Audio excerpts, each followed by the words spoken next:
রাত্র 1:05 সময় আল বারাকা tower basement সহ 14 তলা ভবন, প্রত্যেকটা ভবনের 4টা ভবনের 8টা করে ইউনিট, মোট 88টা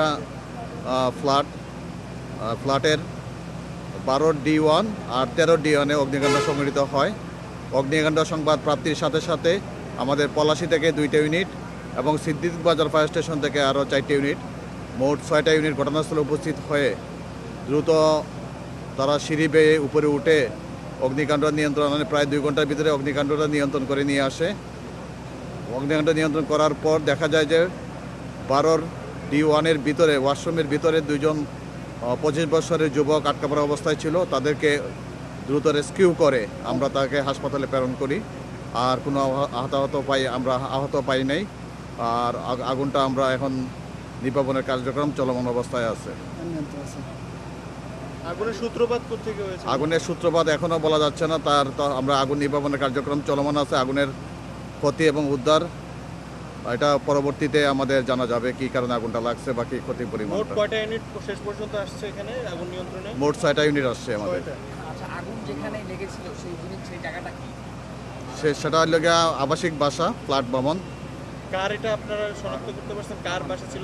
না, এখন আমরা মালিককে খুঁজে পাই নাই কার ভবনটা। তারা এখনো উপরে না থাকার কারণে কার ভবনটা আমরা জানি না। যেহেতু 88টা ভবন, সেখানে কার চেম্বার কোথায় অবস্থান এখনও আমরা সঠিকভাবে তথ্যগুলো পাই নাই।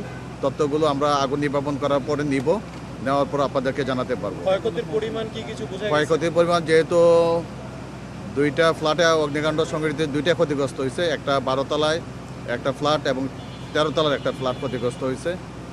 সেখানে ফার্নিচার ছিল, বিভিন্ন আসবাবপত্র ছিল, ডেকোরেশন ছিল, বিভিন্ন বইপত্র ছিল, এগুলো ক্ষতিগ্রস্ত হয়েছে। যেহেতু অগ্নি নির্বাপন ব্যবস্থা আমরা কোনো কিছুই পাই নাই, সেহেতু আমাদের নীতিমালার বাইরে এই বিল্ডিংটা অবস্থা।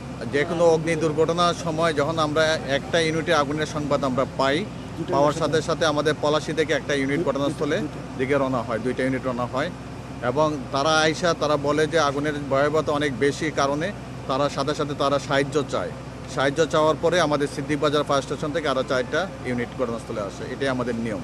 আবাসিক চেম্বারে অবশ্যই আবাসিক যদি ভবন হয় সেখানে ল চেম্বার থাকা কোনো অবস্থায় ঠিক না।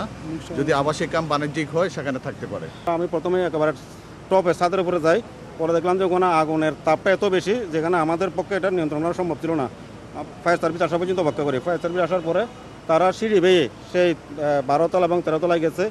প্রথমে একটা ইউনিট আসছিল, পরবর্তীতে আমরা যখন আগুনের ভয়াবহতা দেখে আরও আমাদের কন্ট্রোলের মাধ্যমে আরও ফায়ার সার্ভিস ইউনিট প্রেরণের জন্য বলি এবং তারা কন্ট্রোল থেকে বলা হয়। তারাও আসছে। আসার পরে যে 2জনকে রেস্কিউ করা হয়েছে আগুন নিয়ন্ত্রণ আসার পরে, যখন তাপ কিছুটা কমে আসছে, ওই 2জনকে, একজনকে ঢাকা মেডিকেল কলেজের আর একজনকে বার্ন ইউনিটে প্রেরণ করা হয়। তো পরবর্তীতে সর্বশেষ যে সংবাদ পেলাম আমার 2টা পার্টি ওখানে হাসপাতালে আছে, 2জনকে মারা গেছে। আমরা তাদেরকে সুরক্ষা এবং তাদের পরিচয় উদ্ঘাটনের জন্য চেষ্টা করতেছি। ওখানে একজন পাইছি 12D1, ওখানে অ্যাডভোকেট নোমান সাহেব থাকতেন, তার সহকারী। আরেকজন 13 তলার উনি আরেকজন অ্যাডভোকেটের সহকারী তিনি। তো আমরা নাম ঠিকানাগুলো সংগ্রহ করার চেষ্টা করতেছি। একজনের নাম আপাতত যেটুকু পাইছে সালাম, তার বাড়ি বগুড়া। আরেকজনের নাম জনি, তার বাড়ি কিশোরগঞ্জ। এতটুকু পেয়েছি। বিস্তারিত তথ্য আমরা সংগ্রহের চেষ্টা করতেছি। সহকারী ছিল আর একজন 13 তলায়। সঠিক। তো 13 তলা সহকারে উনি ওনার সাথে একসাথে ছিল, একই ফ্ল্যাটে ছিল 12D-তে, D1-এ। আর যেটা কথা বলছেন যে ল চেম্বার, হ্যাঁ একটা ল চেম্বার ছিল, ওটা আমরা তথ্য পেয়েছি। আর বাকি 13 তলাতে যেটা ছিল সেটাও চেম্বার, তবে ওখানে কোনো লোকজন ছিল, তাদের 2জন সহকারী ছিল। আর হতাহতের বিষয়ে আমরা আপাতত আর কোনো হতাহতের তথ্য পাই নাই। তারপরে আমাদের ওখানে টিম উপরে কাজ আছে, ফায়ার সার্ভিসের লোকে কাজ করতেছে। যদি পাই পরবর্তীতে আপনাদেরকে জানানো হবে। ধন্যবাদ।